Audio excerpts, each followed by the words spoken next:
Assalamualaikum warahmatullahi wabarakatuh dan selamat sore Tribuners, Waalaikumsalam. Aga Kariba. Wah, semoga kita semua selalu dalam keadaan yang baik-baik saja dan sehat walafiat tentunya.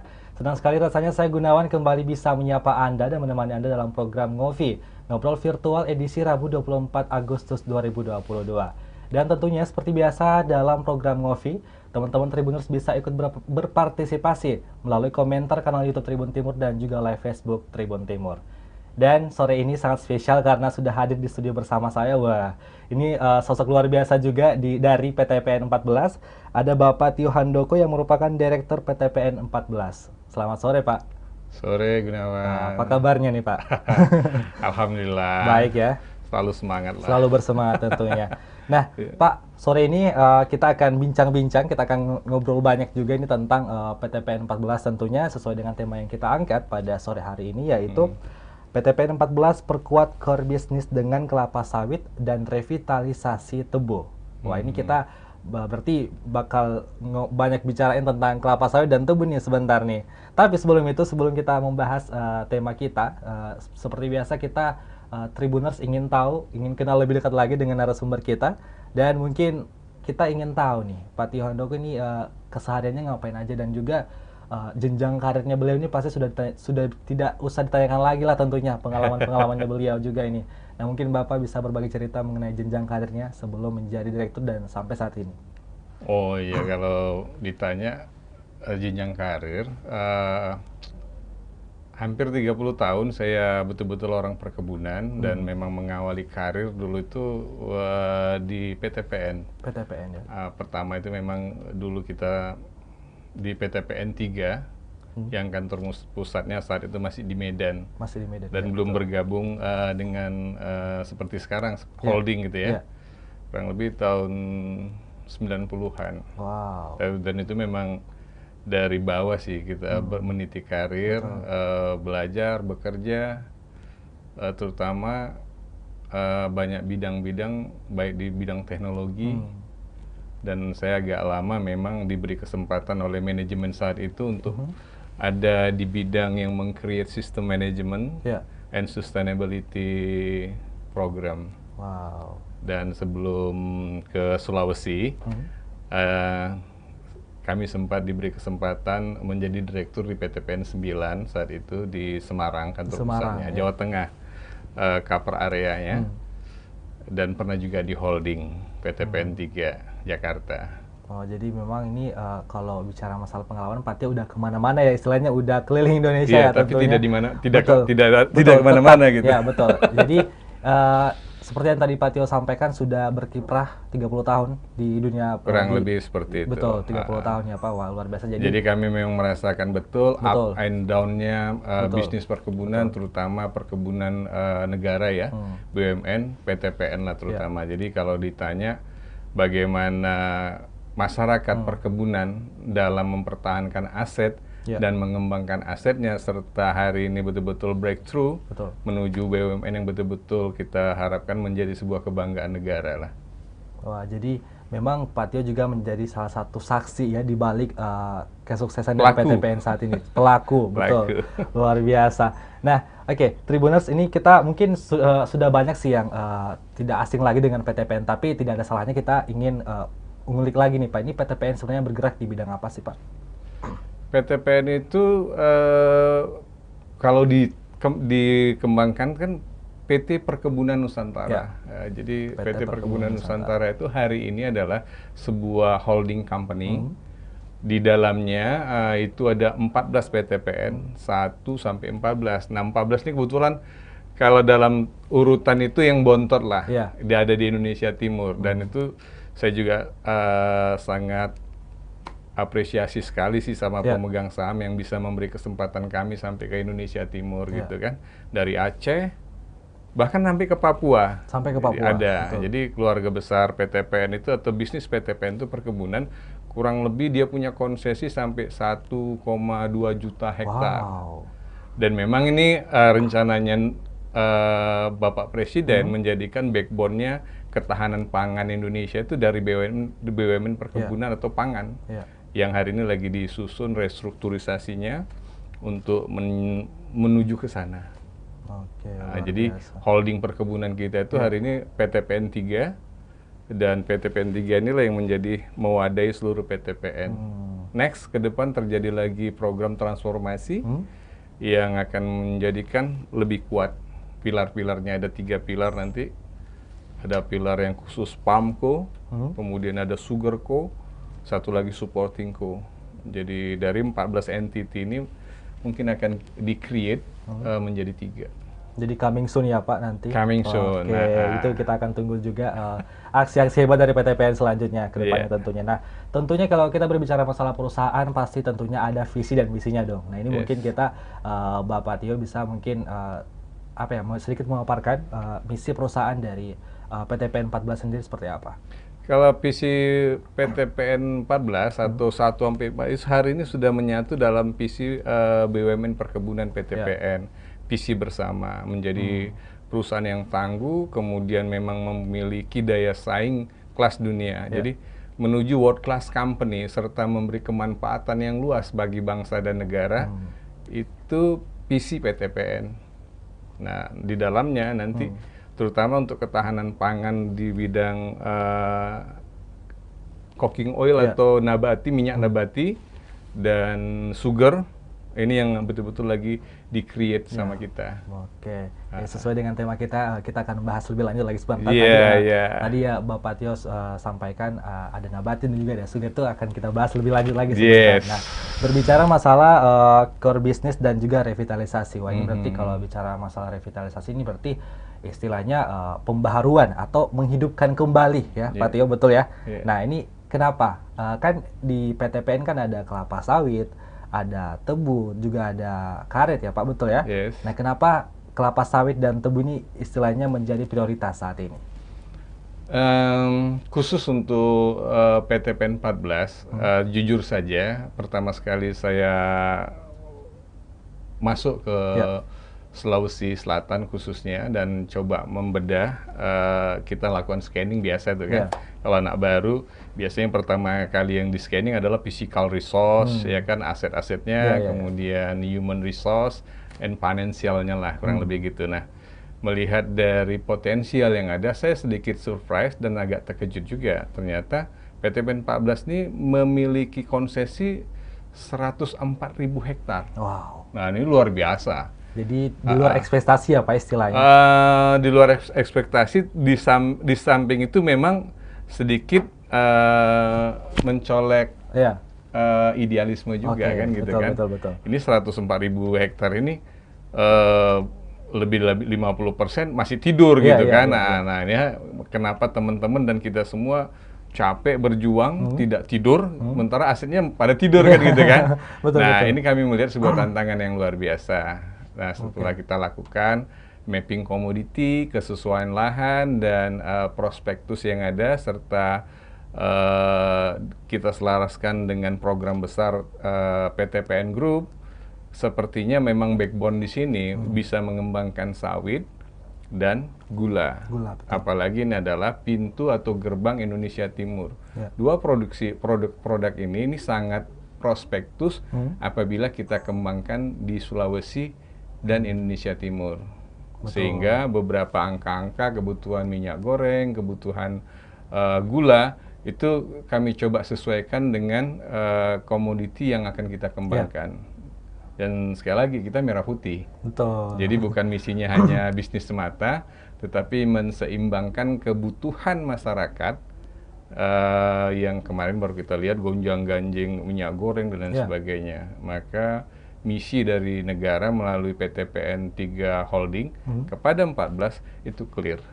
Ya, luar biasa. Jadi memang tentunya itu tidak asal pilih. Kenapa memprioritaskan kelapa sawit dan juga gula atau tebu ini? Karena itu sama pasti dilakukan dengan observasi terlebih dahulu ya Pak, tentunya. Kajian lah. Betul, kajian terlebih dahulu. Dan ini juga kata Pak Tio tadi merupakan surprise juga di Indonesia Timur khususnya ya, karena ada aset nih yang apa ya istilahnya perlu kita prospeknya itu menjanjikan ya Pak, diberdayakan betul, untuk memberi kemanfaatan yang sangat luas, bukan hanya kepada PTPN tapi seluruh masyarakat Indonesia tentunya, dan menghidupkan denyut ekonomi.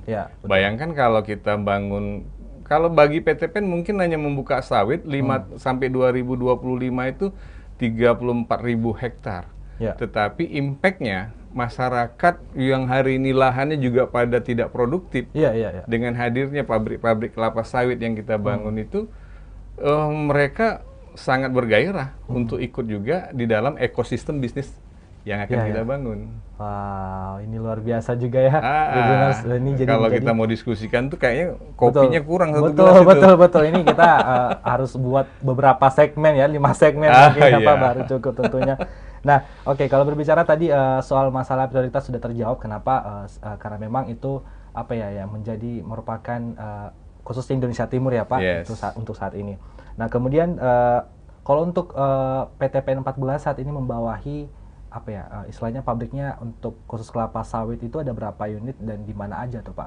Kalau untuk kelapa sawit. Kalau kelapa sawit secara hakikinya kita ada 2 unit, tetapi yang betul-betul di dalam kendali penuh PTPN 14 baru 1. Ya. Satu lagi itu kita BOT dengan mitra kita. Oke. Tetapi dari mapping kita sebenarnya butuh 4 atau 5 pabrik kelapa sawit baru. Oke. Dan ini seiring dengan pertumbuhan, perkembangan industri sawit yang lagi kita create di Sulawesi. Itu ada di Sulawesi Selatan, Tenggara, dan Tengah. Oke, jadi untuk saat ini kalau yang di bawah kendali penuh PTPN 14 baru ada 1 ya, Baru Pak? 1, Dan juga tadi ada 1 kerjasama juga dengan Ya, dengan pihak swasta. dengan pihak swasta tentunya. Tapi planningnya ini kedepannya ada 4 sampai 5 ya, Pak? 4 tadi sampai seperti 5 yang lagi Bapak harus kita katakan. bangun. Nah, kalau untuk yang di bawah kendali khusus PTPN 14 itu di mana, Pak? Di Luwu, Di Luwu ya? Di Luwu. Kabupaten Luwu. Ya, Kalau untuk yang kerjasamanya itu dengan pihak swasta? di Luwu juga. Di Luwu juga tentunya. Oke. Ya, Jadi kalau dekat kebun kita namanya Malili. Malili. Ini siapa tahu mungkin ada teman-teman Tribuners dari Malili yang nonton saat ini juga nih. Wah. Halo. Nah, Jadi Sulawesi Selatan itu kalau kita lihat peta persawitannya itu memang sentralnya di Luwu. Iya. Bahkan kita punya tangki timbun itu dengan beberapa kawan-kawan swasta itu Palopo. oh, oke. Bahkan saya kepengen banget itu sinergi dengan Pak Gubernur Iya.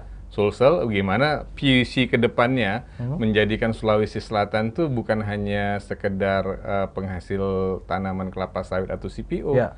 tapi mungkin bisa kita bangun refinery untuk cooking oil Betul, dan lain betul, sebagainya. Betul. Wah, itu Kalau untuk PTPN sudah ada programnya, tinggal lihat teman-teman baik itu dari governance, Iya. dari swasta, ya kolaboratif lah. Karena zaman hari ini kan kolaboratif ya. betul, betul. Bersinergi ya, Nggak Pak. bisa hidup masing-masing. Iya, betul. Nah, jadi untuk saat ini memang kalau untuk bicara masalah pusat sawit yaitu Luwu ya. Luwu ya, Pak, untuk sepertinya. saat ini. Oke. Nah, tadi juga seperti Pak Tio sampaikan bahwa planning ke depan ini bakalan ada 4 atau 5 yang ingin Yes. disiapkan ya.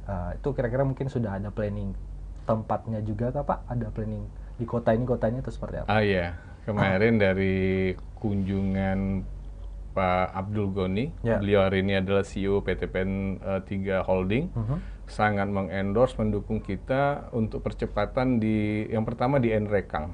Di Nrekang. Nrekang itu mengcover, kalau kita lihat, ada kebun kita ada 2 situ, ada namanya Kera, satu lagi Maroangin. Bahkan pertumbuhan minat masyarakat di seputaran Kabupaten Nrekang, Sidrap, sama Pinrang, oh itu sangat besar. Jadi seandainya di situ ada PKS saja satu, dan memang udah kita siapkan, hari ini teman-teman lagi mengkaji dari pihak kita untuk membangun itu, dan insya Allah memang kalau tidak ada aral melintang, itu awal tahun depan kita sudah meletakkan batu pertama di situ. Luar biasa. Nah, dukungan dari seluruh komponen stakeholder memang sangat kami butuhkan. Betul. Artinya apa? Memang kita harus membangun komunikasi yang intens kepada seluruh stakeholder agar jangan menganggap BUMN atau PTPN itu seperti kompetitornya masyarakat. Tidak, misi kita juga maju dan tumbuh bersama masyarakat. Jadi persepsi yang tadi itu harus kita patahkan ya, Pak. Harus, karena apa? Masyarakat lagi kita endorse bagaimana membangun perkebunan rakyat yang ideal. Ya. Dan jangan khawatir, kami ada di belakang mereka, bahkan di depan dan belakang. Betul. Jadi Di segala memang sisi ya, Pak.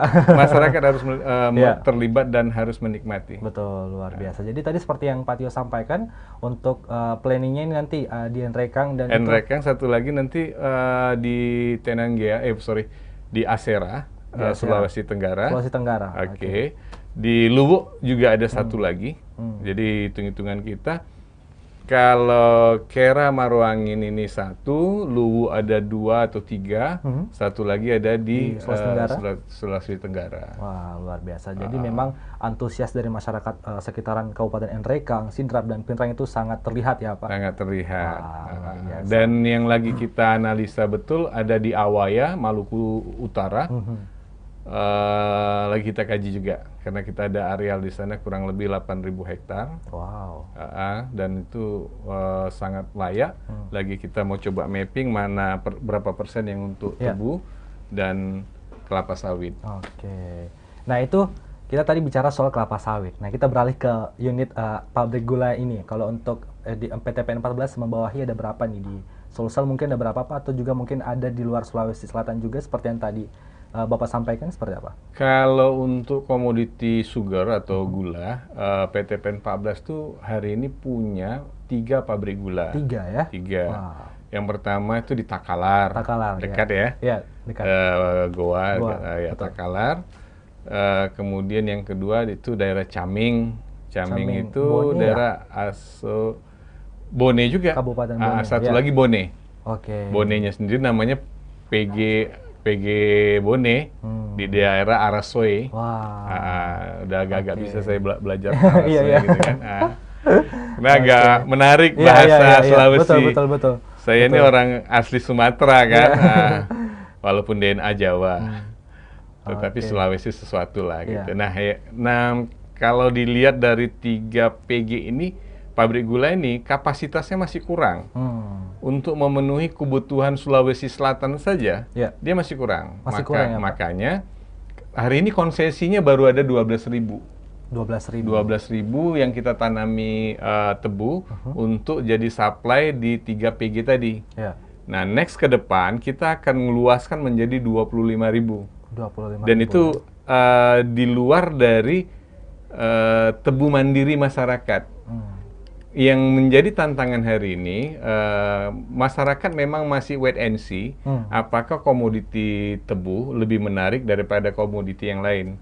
Nah, kami akan tunjukkan nanti bahwasannya tebu adalah sesuatu komoditi yang betul-betul sangat menguntungkan untuk kita budidayakan. Nah, tentunya plasma untuk tebu juga itu sangat potensial di 3 daerah ini. Dan satu lagi nanti ada di Maluku.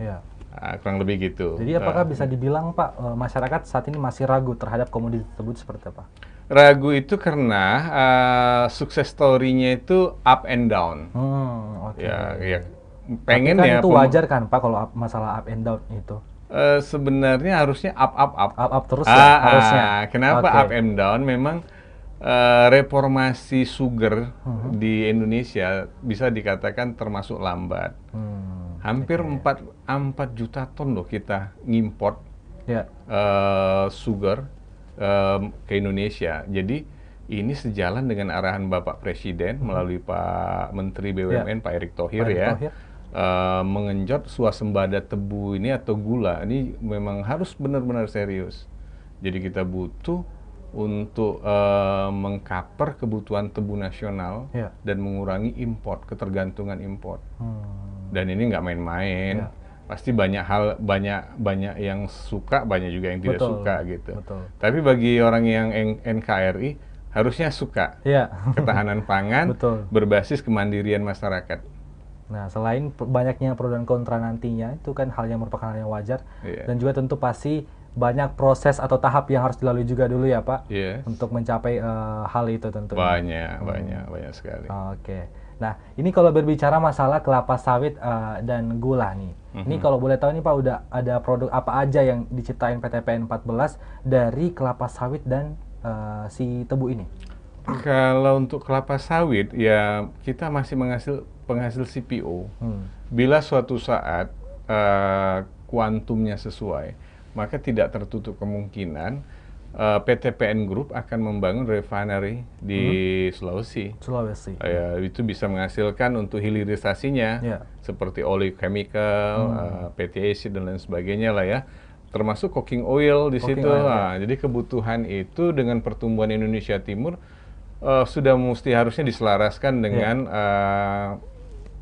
apa ya, rencana-rencana strategis yang ada di pemerintahan daerah. Kenapa kita melihat ketergantungan semua produksi Indonesia Timur tuh masih dari Jawa, dari Sumatera dan sebagainya. Betul.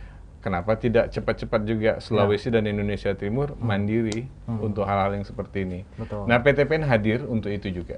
Oke, untuk apa ya, mewujudkan cita-cita itu juga ya, Pak? Mewujudkan cita-cita itu. Jadi biasa. hari ini produk kita baru sampai CPO, Ya. crude palm oil untuk kelapa sawit.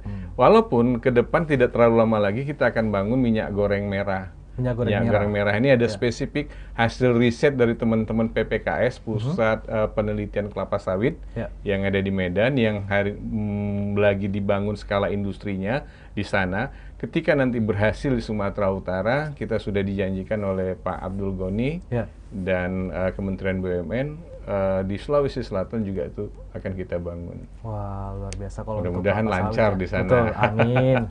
Nah, itu tadi untuk kelapa sawit ya Pak. Ini kalau untuk tebu sendiri saya juga sempat gula. Ya, hasilnya kalau gula ini kan tidak banyak produk variannya, ya gulanya sendiri, kemudian ada tetes.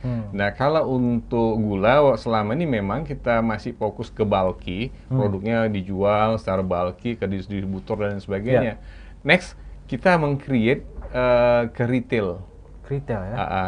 Pendahulu-pendahulu sebelumnya sudah membangun retail gulanya PT PN 4 tuh yang namanya Golata. Gula kita. Ya, gula kita. Gula kita. Nah, udah bisa bahasa Sulawesi nih Pak. Waduh. Ya, Golata ini nanti akan menyasar ke 3 segmen sih. Yang pertama segmen modern trade, kemudian traditional trade, dan industri. Nah, segmented inilah yang kami coba create setelah kita hitung-hitung. Kapasitas produksi kita masih sangat jauh untuk memenuhi kebutuhan Sulawesi Selatan aja. Sulawesi Selatan itu kurang lebih membutuhkan gula 175.000 setahun ton. Sementara 3 pabrik kita ini ya maksimum baru menghasilkan 60 ton. 60.000. Jadi kalau kita up lagi kapasitasnya sama areal yang kita tanam, masyarakat ikut menanam, ya saya rasa potensinya luar biasa. Hanya kalau nanti ditanya, diperlukan apa untuk itu? Nah, nanti ketika ditanya aja ya. Nah, berarti kembali lagi ke kolaborasi ya Pak tentunya. Bersama masyarakat juga kolaborasinya. Nah, itu tadi Golata ya? Golata. Saya juga sempat lihat kemarin di websitenya PT PN juga tentunya ada tetes tebu juga tuh Pak. Nah, saya kepo tuh, tetes tebu tuh kayak gimana, karena saya lihat kemarin tuh agak unik ya gambar dari yang ditampilkan di websitenya PT PN kemarin itu. Kalau tetes itu hasil sebenarnya dia waste di dalam industri gula, tetapi sebenarnya kebutuhannya sangat besar. Kebutuhannya besar. Industri pangan, industri ternak, dan industri-industri lainnya, bahkan bisa ke etanol dan lain sebagainya. Ke depan kita sudah merancang untuk pabrik etanol juga dari pabrik-pabrik gula kita. Dan ini sejalan dengan kemandirian energi. Ya, kalau di sawit ada B30, B50 nanti sampai B100, maka di sini juga akan ada seperti itu. Dari tebu dan tetes itu bisa di-create juga menjadi etanol dan menjadi sumber energi baru dan terbarukan. Oke, jadi memang... Dan itu bukan hanya teori, kita masuk ke dalam roadmap pembangunan itu. Oke, jadi memang ada planning juga ke depannya untuk itu ya Pak? Ada. Oke, nah ini kita udah bahas tadi, kita akan masih banyak bahas lagi selanjutnya Tribuners, yaitu mungkin kita bisa bahas ya Pak masalah kita minta kunci apa sih tips gitu dari Pak Direktur untuk mengembangkan PT PN ini. Kemudian kita juga mungkin sebentar akan berbicara masalah program CSR-nya nanti PT PN seperti apa. Tapi setelah itu, setelah jeda iklan berikut.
berjalan-jalan ke pantai, atau menaiki puncak gunung, melihat dataran indah, dan membayangkan lukisan alam Tuhan yang menakjubkan akan tersaji dalam sebuah liputan menarik juga eksklusif.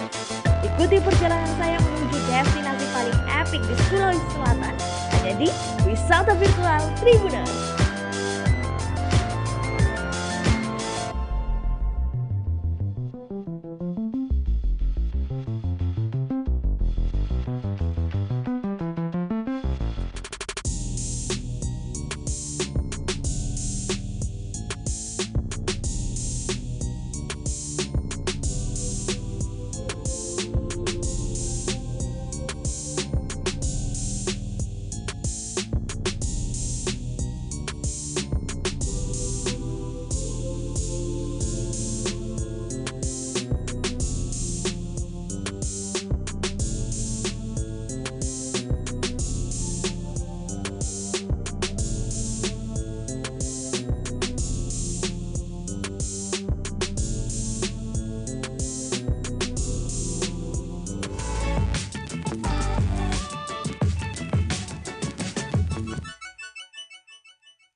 Ya, terima kasih Anda masih bersama kami di program Ngobrol Virtual edisi Rabu 24 Agustus 2022, dan masih bersama narasumber saya yang sangat tampan hari ini, Bapak Tio Handoko. Nah, kita lanjut lagi nih ngobrol kita nih, Pak. Tadi kita udah bahas masalah kelapa sawit nih, pokoknya keseluruhan kelapa sawit, terus juga tebu juga. Nah, tadi juga di awal kita sempat singgung masalah kita tentunya tidak bisa bekerja sendiri, kita harus berkolaborasi ya tentunya. Nah, ini saya mungkin ingin tanya nih Pak, kalau untuk PTPN sendiri apakah ada semacam program CSR-nya itu seperti apa Pak?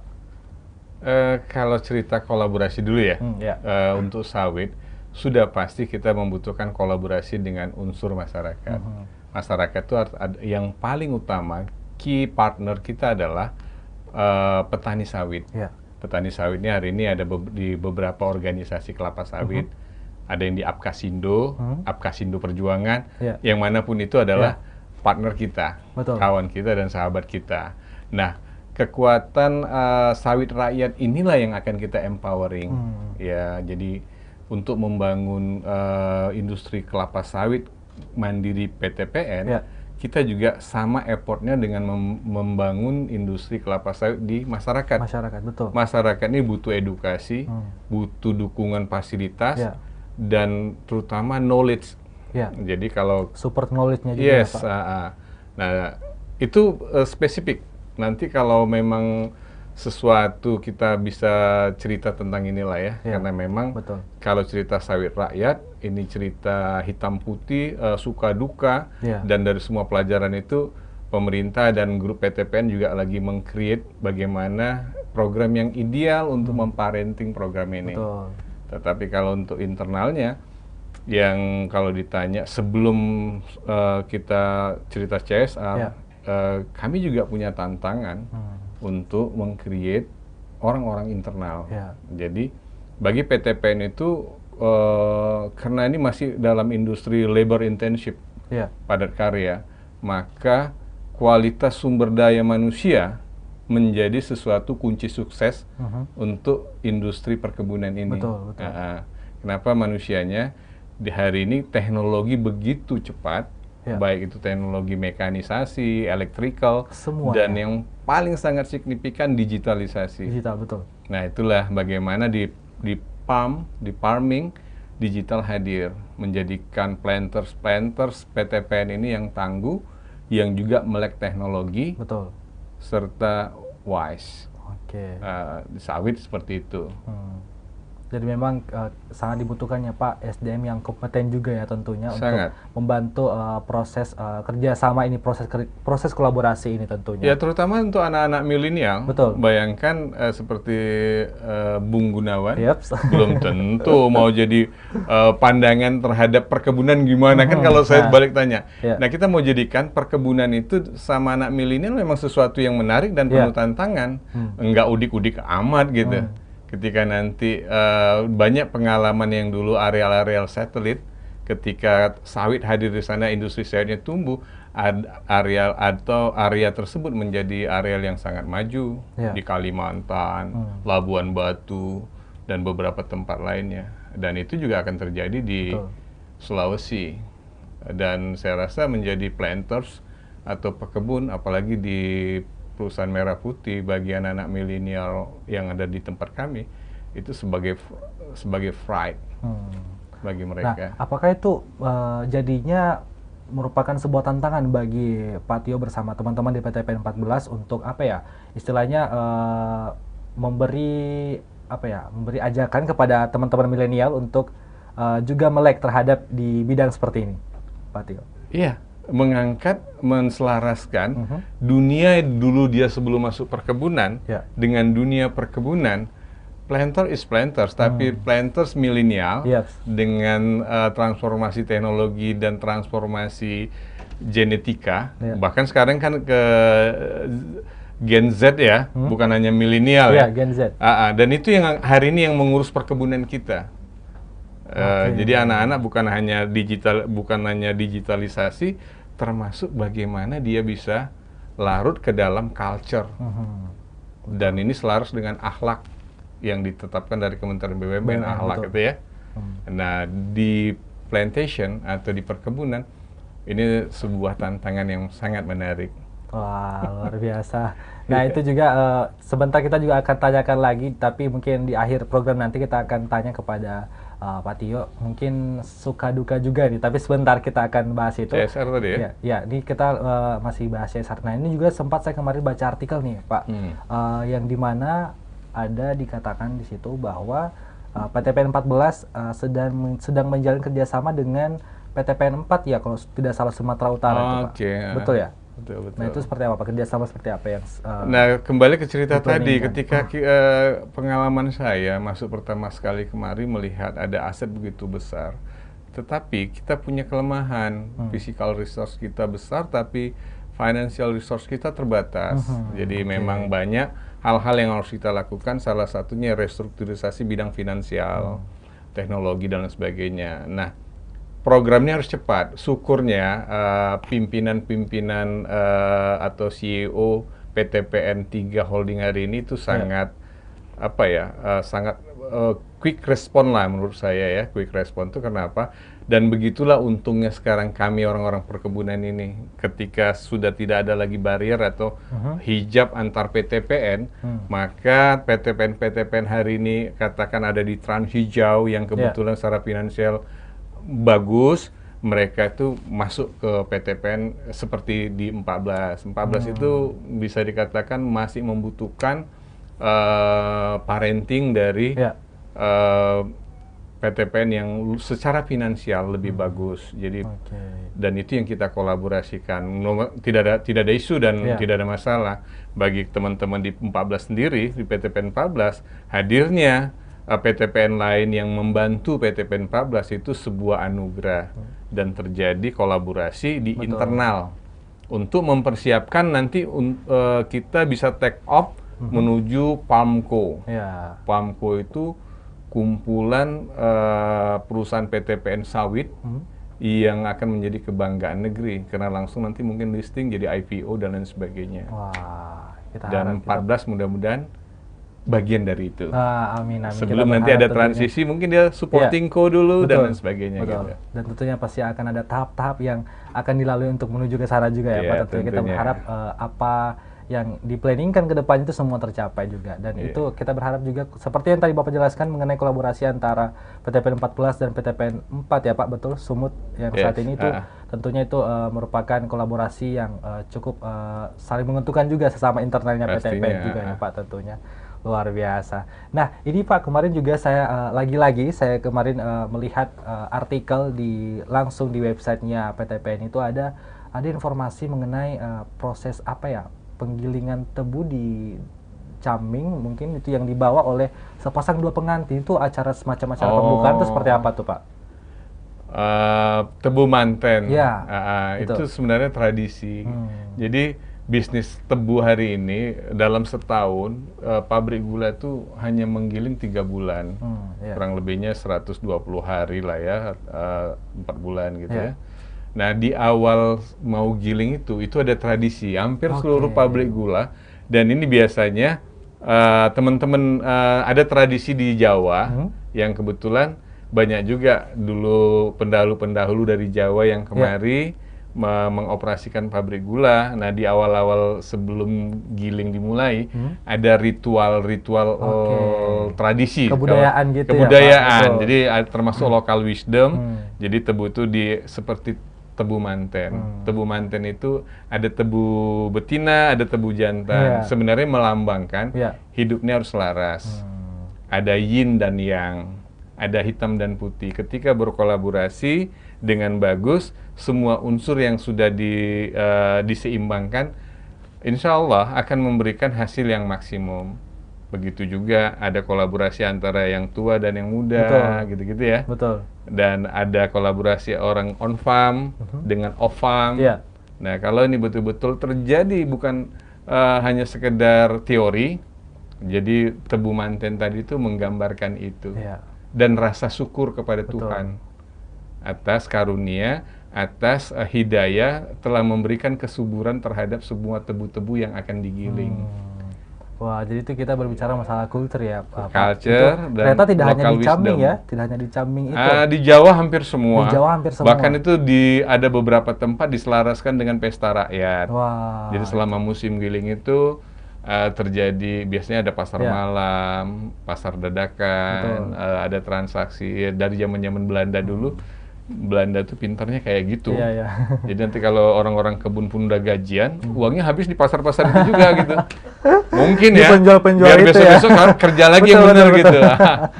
Tapi memang triknya itu ya. Pamio lah ya, saya juga nggak betul. terlalu ini. Dan hari ini kita sama kayak tadi, berkolaborasi dengan masyarakat dan unsur masyarakat dalam program CSR kita. Ada yang baru yang kita pola CSR atau TJSL yang lagi diterapkan di PTPN. Apa tuh, Pak?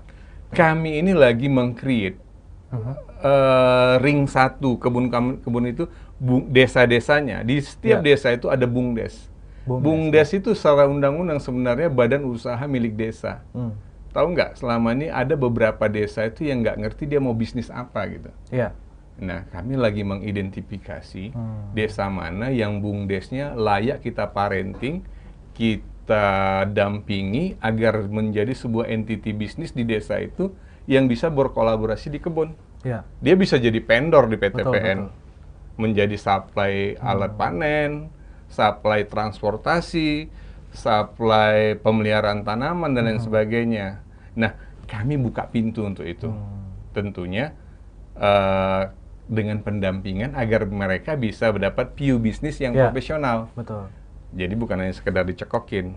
Nah, ini program-program ini oleh tim TJSL saya lagi mapping untuk ring 1 kebun-kebun kita. Insya Allah, kalau kami pun nggak kuat, kami punya grup besar, PTPN Group. Dan mau mewujudkan memang PTPN itu akan bermanfaat bagi masyarakat, terutama key community, masyarakat utamanya. Nah, itu nanti seperti yang tadi Bapak sampaikan, memang tidak bisa kita pungkiri masih ada beberapa desa yang mungkin yang belum bukan belum sadar, tapi masih bingung apa ya istilahnya, kualitas dari desanya itu apa ya, Pak? Potensi dari desanya itu kalau apa? Kalau desa itu ada potensi wisata, contohnya kayak di Jawa atau beberapa tempat, dia akan create seluruh dana desanya dan potensinya mungkin untuk wisata. Kalau ada pertanian mungkin dia akan bentuk koperasi dan sebagainya. Tapi kalau yang betul-betul di beberapa tempat, terutama kalau saya lihat kayak Marwangin, Enrekang, itu hampir sebenarnya tandus. Mereka nggak tahu mau nanam apa, pelabuhan agak jauh, bantuan pertanian juga ya kadang ada kadang enggak gitu kan. Nah, kita masuk lah yang kayak gini. Dan memang kalau mereka nggak ngerti, kita harus transfer knowledge kita, bagaimana dia menjadi partner yang bagus. Satu aja syaratnya, integrity. Betul. Ya, kalau dia mau berpartner, baik kami di internal maupun mereka dalam, saya udah bilang juga sama tim-tim saya, agar melayani teman-teman ini semua, dan jangan sempat 1 rupiah pun yang bukan hak kita ambil. Wah, luar biasa. Jadi memang Itu komitmen pertama. ya, Kalau nggak komitmen. nanti nggak ketemu nih chemistry-nya gitu. Betul, betul, Di sana maunya apa, di sini maunya apa. Nah. Bisnis ceritanya di depan, Iya. tapi kalau hengki-pengki isinya, itu kita hindari lah. Betul. Kita juga harus melihat dulu seperti apa sih watak yang akan kita hadapi ini juga ya, Pak. Kita Yes. melihat apa keinginan mereka tentunya, Yeah. apa yang diinginkan mereka, apa potensi yang dimiliki oleh mereka tentunya. Ekonomi pasti berputar. Iya, betul betul. Pasti berputar. Kalau ini kita berbicara kali ini kita berbicara masalah strategis ini, Pak. Nah, Oke. ini untuk menyukseskan semua rencana-rencana strategis, persiapan khusus apa yang harus dipersiapkan oleh PTPN 14? Persiapan khusus yang pertama sekali sami'na wa ata'na, bahasanya gitu. Patuh dan taat kepada selarasnya perintah negara Iya. melalui holding perkebunan. Betul. Jadi holding itu sudah memetakan program transformasinya di bidang teknologi terutama dan bidang SDM serta aset, empowering aset, memerdekakan semua aset artinya Iya. untuk memberi hasil yang semaksimal-maksimal kepada kita. Dan sekali lagi karena perkebunan adalah labor intensive dan dia adalah perusahaan yang berbasis kepada padat karya, maka orang menjadi sesuatu yang sangat signifikan untuk kami mapping menuju sourcing yang betul-betul jadi capital. Ya. Kalau tadinya orang, nah saya melihat ada program dari holding secara besar untuk menjadikan intellectual capital, bukan hanya jumlah orang saja, Betul. tetapi kalau bisa kekayaan itu ada di inovasi Ya. dan kreativitas insan-insan PTPN-nya, Betul. kurang lebih gitu. Jadi tidak hanya jumlah banyaknya, Pak, tapi dari kualitas Iya idenya dong. ya, Pak. Nah, Singapura itu nomor kecil, satu. tapi Betul. negaranya mahal banget. Betul, Pak, betul. Intelektual Ya. masyarakat di sana luar biasa. Oke, jadi untuk saat ini itu yang dirancang untuk strategi ke depannya, Pak, untuk Harusnya seperti itu. menyelaraskan PTPN ini. Nah, kemudian Pak, untuk menyelaraskan agar tidak terjadi banyak konflik ini, kita bicara masalah Oke. okupasi nih, Pak. Nih. Oh, itu tantangan. Untuk banyak konflik agraria, kira-kira apa yang dilakukan oleh PTPN 14? Tidak kita nafikan atau tidak bisa kita abaikan dari sekian banyak aset yang mungkin selama ini belum kami maksimalkan, berdampak kepada pemanfaatan areal yang kadang-kadang tidak diinginkan. Ada terjadi okupasi di beberapa areal-areal kita. Nah, langkah yang yang pertama kita lakukan adalah bagaimana secara legal semua areal-areal tersebut harus jelas alas haknya. Ya, tentunya ini akan berkolaborasi kepada seluruh stakeholder, baik itu kepolisian, kemudian BPKP, bahkan ke BPN. Nah, untuk masyarakatnya sendiri, mau tidak mau, orang PTPN harus hadir di tengah-tengah masyarakat, baik itu masyarakat sekitar kebun atau masyarakat yang mengokupasi. Kita harus kasih solusi kepada mereka, karena mereka menanam di areal kita, tentunya kami menganggap karena dia butuh makan, butuh hidup. Betul. Nah, inilah yang kita komunikasikan. Bayangkan kalau kayak contohnya di Nrekang, kalau kita bangun di situ pabrik dan kelapa sawit, orang-orang yang selama ini ada di menggunakan areal kita, bisa jadi karyawan kita, atau ada pilihan mereka bisa menumpang sari di sela-sela sawit, bisa tanam mana yang cocok untuk lahan-lahan tersebut. Tetapi kalau memiliki, ini yang kalau bisa dihindari. Kalau nanti orang merasa dia ingin memilikinya, pertanyaannya, siapa yang paling berhak memiliki tanah tersebut? Sementara itu aset negara. Nah, kebetulan memang kami mengakuin ada kealpaan kami yang agak lambat mengempowering lahan-lahan ini semua. Tapi dengan kondisi hari ini, penuhnya dukungan dari negara, bahkan oleh pemegang saham, untuk menghidupkan semua areal-areal ini, dan tentunya untuk memberi manfaat bagi masyarakat itu semua. Nah, apapun ceritanya, kita tidak boleh jemuh-jemuh untuk melakukan pendekatan dan menghindari benturan fisik. Karena kami juga nggak mau lah, jangan sempat terjadi pelanggaran HAM, tetapi jangan juga terjadi tirani minoritas. Mereka menjadi sesuatu yang sangat menghalangi untuk kemajuan yang lebih besar. Ya, kalau nanti satu kelompok kita kasih untuk mengusahakan itu, saya yakin kelompok-kelompok lain akan datang. Terus pertanyaannya siapa yang berhak mau di situ gitu kan? Nah, itu yang kita hindari. dialog kita kedepankan, dialog, pencerahan. Ya mudah-mudahan akan ketemu titik kebersamaan. Komunikasi sangat penting ya Pak. Yes, titik bersama ketika ketemu, insya Allah jadi. Betul. Gitu. Ini jadi luar biasa nih, saya sampai tercengang ini. Wah luar biasa. Jadi memang ini apa ya? Komunikasi sih, kembali lagi ya Pak, komunikasi sangat penting apapun itu. Ini kalau kita misalnya kita bicarakan, tentunya pasti akan ketemu juga titik terangnya di balik. Sudah berkeluarga masalah belum? yang kita. Gunawan? Belum. Nanti kalau udah berkeluarga, hari ini komunikasi dengan pacarmu lah gitu. Oke. Kalau nggak ketemu titik komunikasinya, bubar loh. Waduh. Ya, gitu juga kan ke itu masyarakat, pengandaiannya kemanapun ya, Pak. gitu. Betul. Iya. Luar biasa. Wah ini bawa-bawa keluarga nih Bapak nih. Kan nanya dulu. Oke. Nah ini terima kasih banyak Pak ya. Ini kita udah ngobrol banyak juga tentunya. Oh ya sebelum kita menutup program kita pada sore hari ini mungkin saya mau minta tipsnya nih dari Bapak ini. Mungkin apa ya, tips untuk terus semangat bekerja nih, mungkin bisa kita bagikan, mungkin bisa Bapak bagikan ke saya dan juga kepada Tribuners yang di rumah nih, tips untuk apa ya, semangat terus bekerja dan konsisten juga tentunya. Silakan Pak. Tidak banyak tips, tapi kalau filosofi hidup menjadi manusia yang berguna itu kedepankanlah dalam